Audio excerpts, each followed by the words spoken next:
Declarația fracțiunii PCRM în legătură cu politica privind cursul valutar. Onorat Parlament, Coaliția de guvernare a refuzat audierea conducerii Băncii Naționale a Moldovei cu privire la devalorizarea agresivă a leului moldovenesc în raport cu moneda europeană și dolarul american. Totodată s-a respins și propunerea de a audia responsabilii din guvern referitor la măsurile de compensare a pierderilor economice suportate de cetățeni în urma acestei deprecieri. Între timp, cursul de schimb al leului în raport cu dolarul și euro înregistrează o evoluție în scădere inexplicabilă și de neconceput. Doar în ultima jumătate de an, devalorizarea a constituit mai mult de 10%. Aceste salturi se reflectă inevitabil asupra producătorilor locali, dar și mai grav asupra condițiilor de viață a cetățenilor. Cum se explică fenomenul deprecierii monedei naționale?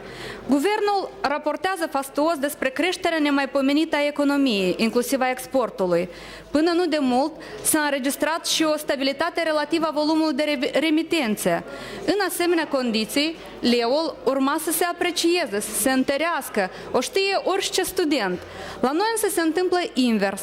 De aici o singură concluzie. La palat nu e totul în regulă. Guvernarea minte poporul și fură. Incontestabil e și faptul că în economia Moldovei, al cărei buget se formează la 70% din veniturile de import, căderea leului provoacă automat creșterea prețurilor, adică inflația, care servește drept impozit suplimentar pentru cei săraci. Consecințele sunt deja evidente pentru toți. Odată cu deprecierea monedei naționale, au crescut și prețurile la produse alimentare. În pragul lucrărilor de primăvară s-au scumpit repetat combustibilul, care deja costă cu 14% mai mult decât la începutul anului. Cu majorări de tarife au venit transportatorii, se preconizează creșterea tarifelor la energie electrică, gaze naturale, alte servicii comunale, s-au scumpit medicamentele, se produc în lanț majorări practic la toate mărfurile și serviciile. Între timp, guvernul aplică tactica struțului, se face că nu observă aceste tendințe și vine la finele lui decembrie cu o politică fiscală care agravează și mai mult situația, majorând cu circa 10% accizele la produsele petroliere, TVA la gazele naturale, instituind un nou impozit în mărime de 2% din plățile efectuate în folosul persoanelor fizice care vând rezultatul muncii sale agricole agenților economici. Concomitent, guvernul mai sporește cu 25% și prețul asigurărilor medicale, împovărând suplimentar atât cetățenii cât și angajatorul.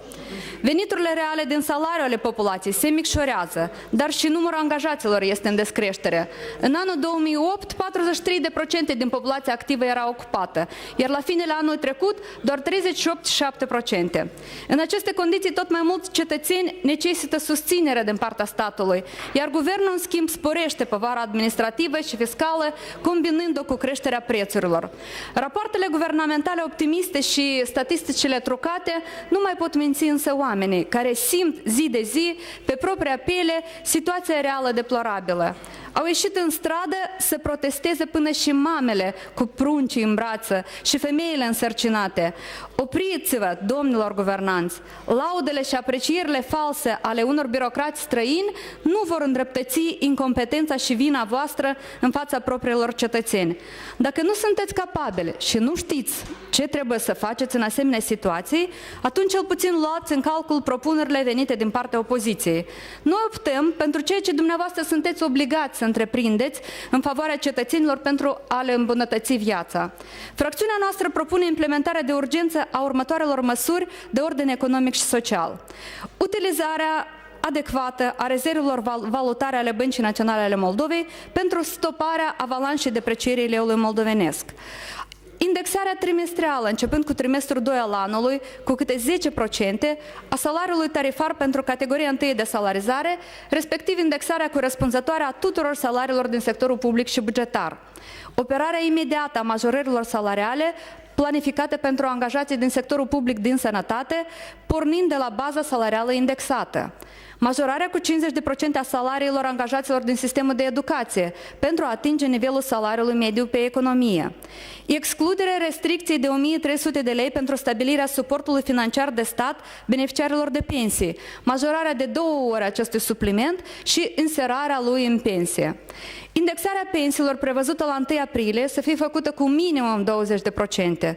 indexarea tuturor burselor studențești cu minimum 20%, majorarea indemnizației unice la nașterea copilului la nivel de minimum 5.000 lei și dublarea cuantumului indemnizației pentru creșterea copilului. Restabilirea sistemului de compensare a cheltuielilor populației pentru plata serviciilor comunale, corelat proporțional cu creșterea tarifelor.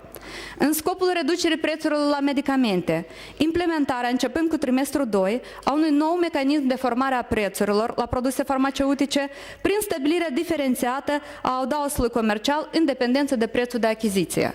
Revizuirea normelor legislative în vigoare privind ajustarea prețurilor medicamentelor la dinamica cursului valutar, promovând reguli noi de modificări în registrul prețurilor la medicamente în dependență de coraportul dintre diferența de curs valutar și venitul brut.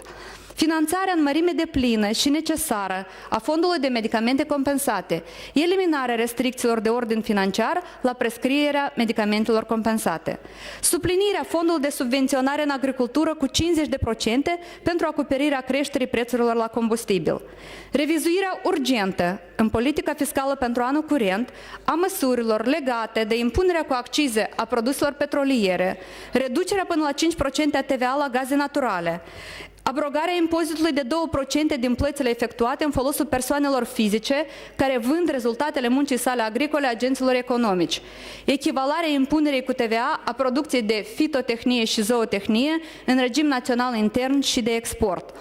Pentru realizarea acestor măsuri există surse de venituri bugetare provenite din sporirea încasărilor de pe urma creșterii cursului dolarului și a monedei euro în raport cu leu moldovenesc.